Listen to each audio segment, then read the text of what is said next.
Well, hi, me lovelies. I just thought it would be quite nice to jump on and just have one last chat with you for 2020 and just try and bring some positivity, shall we say, to a year that has been incredibly unusual and incredibly challenging to say the least. And I think it has touched us all in so many different ways. And yeah, it's been one of those years where it has brought you back to what are your true love and values, and what do you want to bring with you from this year into next year? Because, you know, no one flicks a switch in a couple of days' time and then there's a reset button. Um, it's not really, it doesn't really work like that. So I've been listening to a few podcasts and listening to what a few people have been saying around it, and there's a lot of the same feeling that I've been experiencing since like March or April of this year coming back up to have its time of being aired. And there's even stuff coming up for me from like 11, 12 years ago, maybe even longer, that has been unresolved, and therefore it's reared its attractive head again to be looked at and to be addressed. So, other than that, like, it's one of those things where right now you need to stop beating yourself up for things. You know, you might have had all these plans for 2020 and none of them came true. Well, you know, it's been extraordinary, and a lot of people were unprepared, me included, for what was to come. So, looking at it like a positive ascension move of we were all very in our comfort zone in some respect, and that doesn't mean to say we were making millions and having the life of our dreams, but a lot of us were in our comfort zone with relationships, with the way that we were going through life, the way that we were behaving, and just accepting everything, just accepting it all without question. Well, you know, I deserve that, or well, you know, I'm worth that, or whatever it is. So, right now is a time to sit down and make this big list of all the things that you love about yourself. Yeah, you. The things that you love about yourself. Not the things that you want in a relationship, but the things that you love about yourself and the things that you really value about yourself, because it begins and ends at you. You are all that really matters here. And all the power is in the now.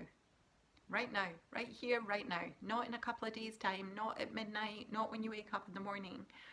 And this, like, it is quite interesting that there's a Cancer full moon at the same time as well. Like, coming towards the end of the year just to, like, wake you up and, you know, does this spark joy with me? Do I need to keep it or do I need to chuck it? One of the things Scottish people do, and I'm sure it's not just Scottish people, but one of the things that Scottish people do before New Year's is they clean, and they clean and clean and clean and clean and clean and sort. Like your house is the representation of you in the physical, and that a nice clean shiny house is going to take you into the following year with what a nice clean shiny everything. Remember, a house is just the external. It's what is inside you. So instead of cleaning your house, clean yourself.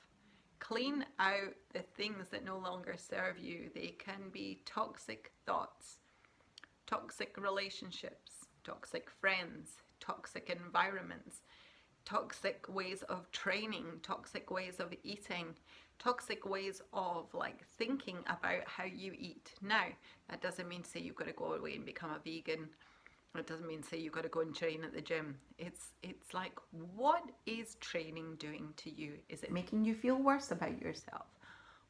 What is, for example, I have a lot of beautiful clients that have just, and friends who have just disappeared off social media because it's just too much at Christmas.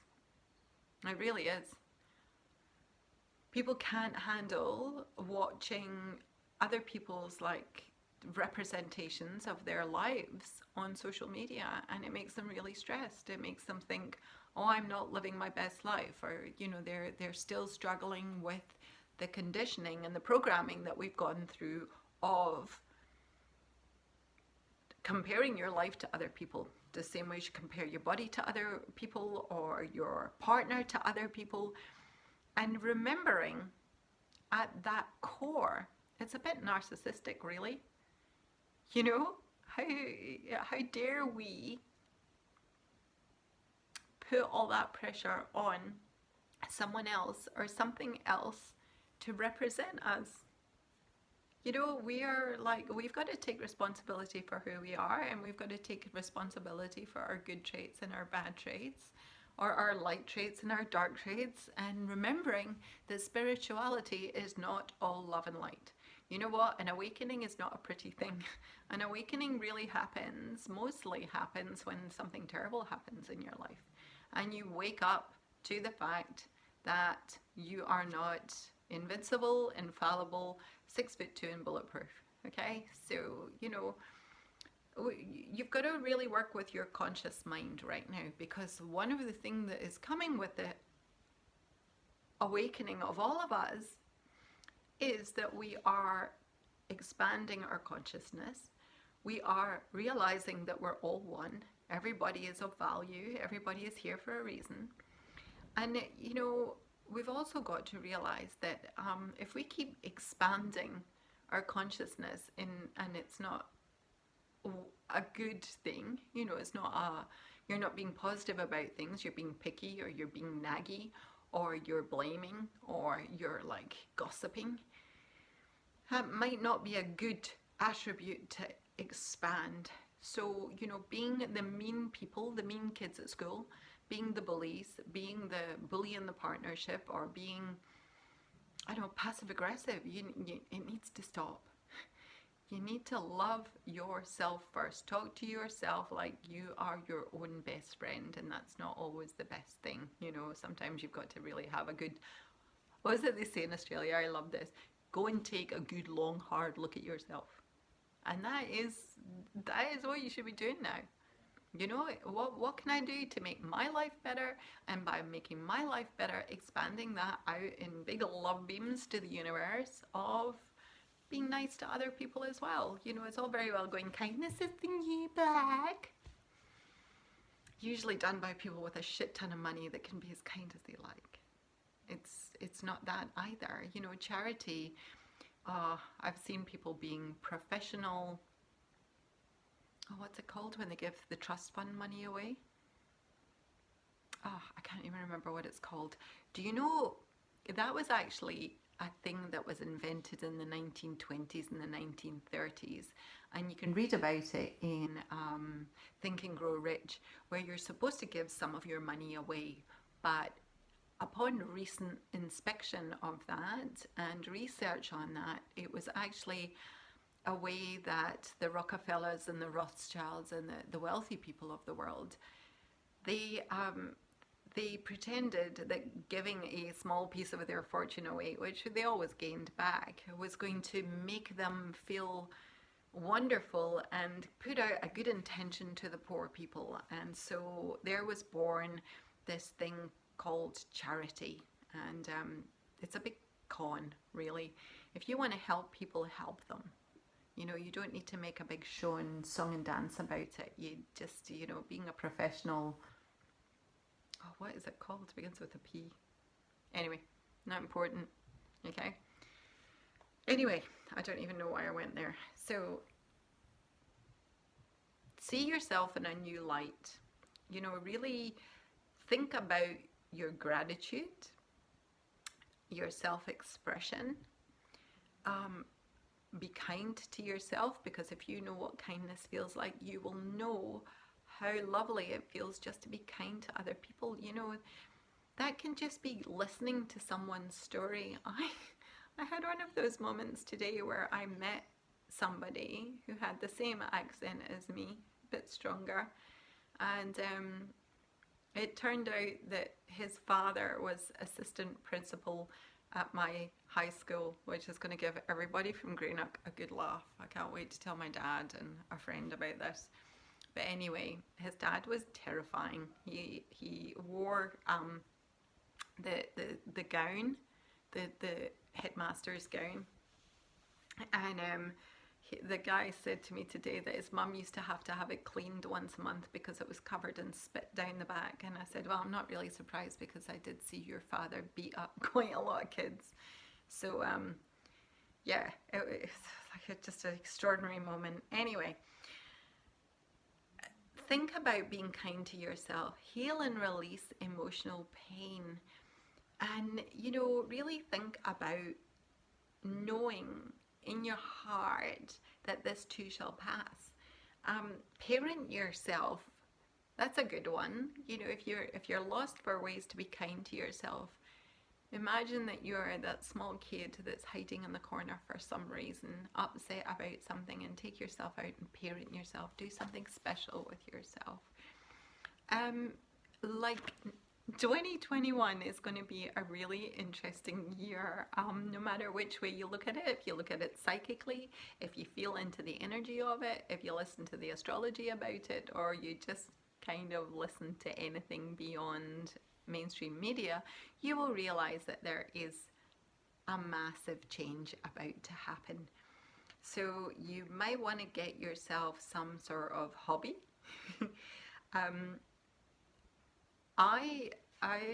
I cannot stress enough how being creative is really good for you at this point.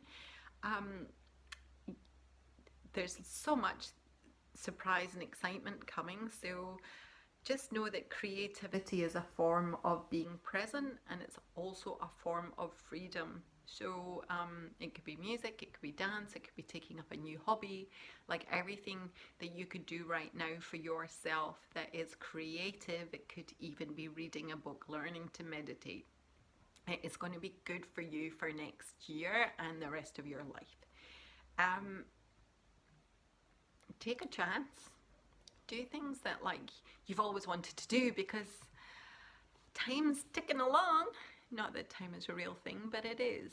You know, you're not always going to be as young as you are right now, or as vibrant as you are right now. So now is a good time to take chances, focus on anchoring new things in, look for new opportunities, take some action, you know, just follow through with your plans, with your dreams.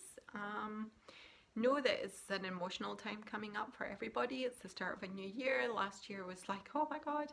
And this year has been, oh my God. So like really think about, you know, looking after yourself, slowing down, you know, keep a journal. Like I wrote a little part of my new book the other day on how I used to keep two journals. One was for my day-to-day life, my, you know, this is where you have to be, you know, this is the appointments the kids have, this is like work, this is, you know, post this, do that, you know, do the shopping. And the other one was the one where I used to write, is this it? Is this me for the rest of my life and then I retire? Is this what I'm going to do? You know, and I used to write like all these beautiful melancholy poems and all sorts of, I drew pictures. I was an art teacher as well, by the way. I used to teach art and ceramics and mosaics, and recently have gone right back to art. It's been really lovely and therapeutic. So 2019 was all about writing for me, so I started to write my new book. And then with what happened at the start of 2020 in my life, not necessarily, or my family's life, I lost all the words. And when I lost all the words, I started to draw. So I've created quite a few interesting new things, and I've touched upon that before, and I'll touch upon it again as the time comes. But as I said, I went back to where I was like 10 to 11 years ago when I went to art school. And when I went to art school, I used to go and set up my easel, and I'd start drawing, and I had no inspiration, you know. It didn't matter what we were drawing, I just didn't feel inspired, but I felt inspired to write words. And when I went to art school, that was when I wrote my first book.